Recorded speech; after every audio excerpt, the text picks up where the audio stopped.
episode of Angry Mater is brought to you by Pepsi, Mucho en Mexico.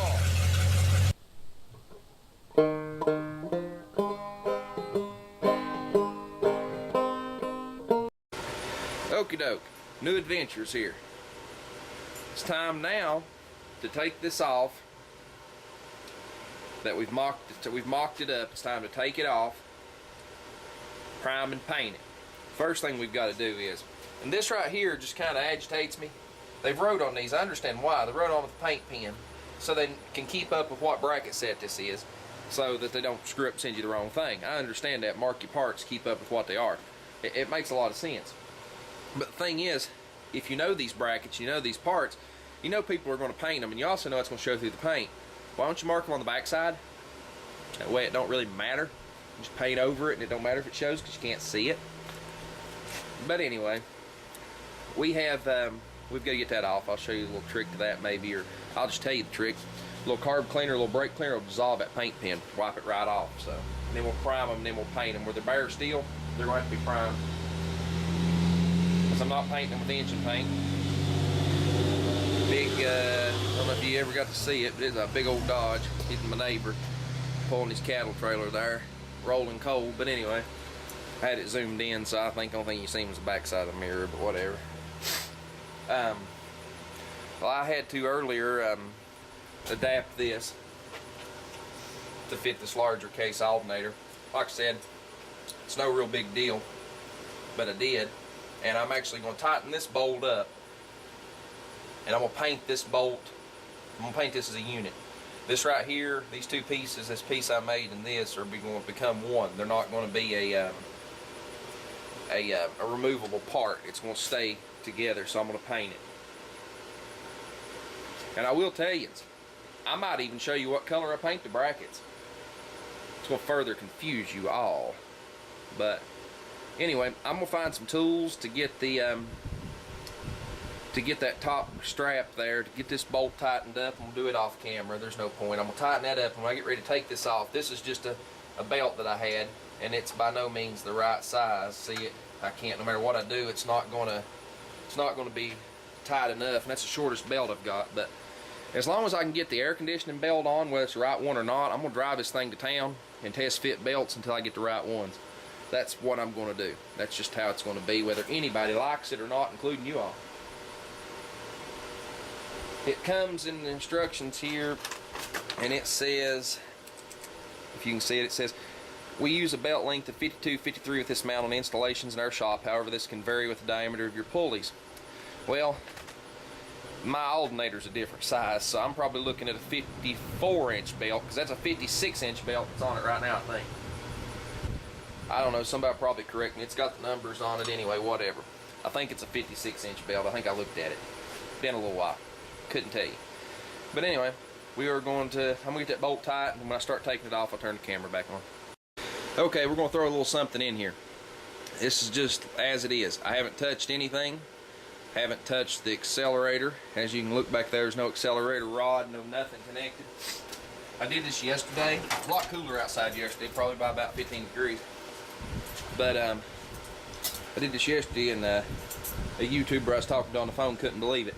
I haven't pumped the gas, I haven't primed it, I haven't done anything. I'm going to start the truck. Let's see if it does start. I'm not going to let it run. I'm just going to fire it up, cut it off, but kind of give me a little motivation. Let's see.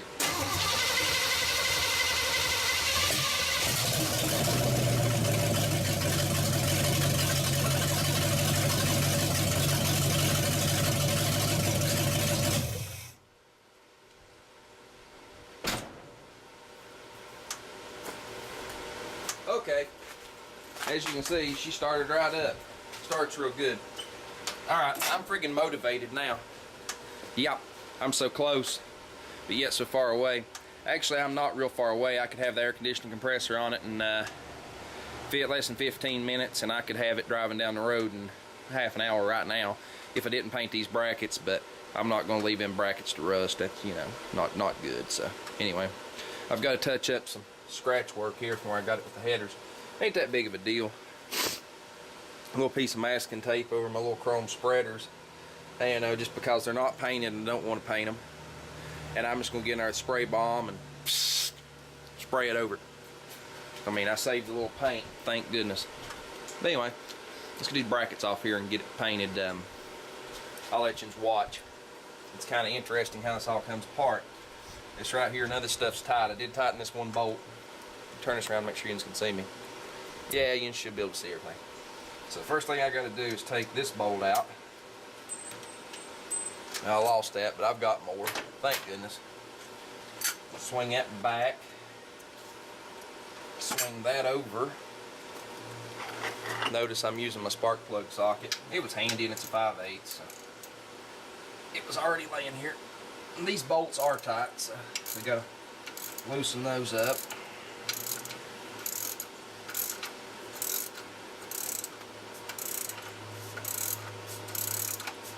Not clear out of the head, of course.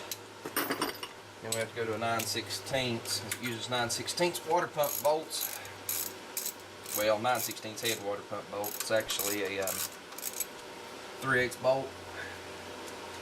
Uses 7/16 on accessories, but you have to drill these brackets. You have to drill out 3 holes because you use those. Just facts of life. It comes in the kit and even tells you that. Getting the alternator off is a booger. You about have to put this bracket together. You about have to put part of the bracket on, install the alternator, and then take it put the rest of the bracket on. It says to put it all together loosely, then install the alternator.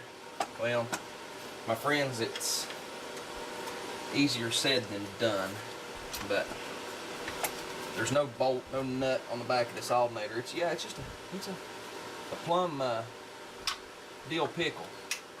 There is behind this bolt right here, there's actually a 1/4 inch spacer that I do not want to drop. So we're going to thread that out some more and try to capture our spacer. 1/4 inch, this could get lost real easy. So there's another spacer in here, I think it was 2 inch. I'm not too concerned of losing it, I can find it. So we are going to grab that. See, our spacers hit the ground, it's just how it is. We can pull our alternator. Oh crap. Well, I did bolt that on. Oopsie. Forgot I did that. I spun the nut on it. I sure did. Just will spin the nut off.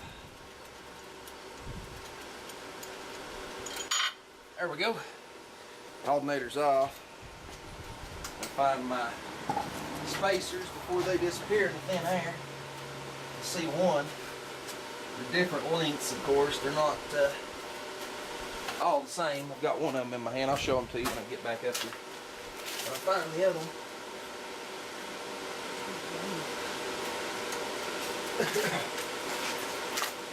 Alrighty then.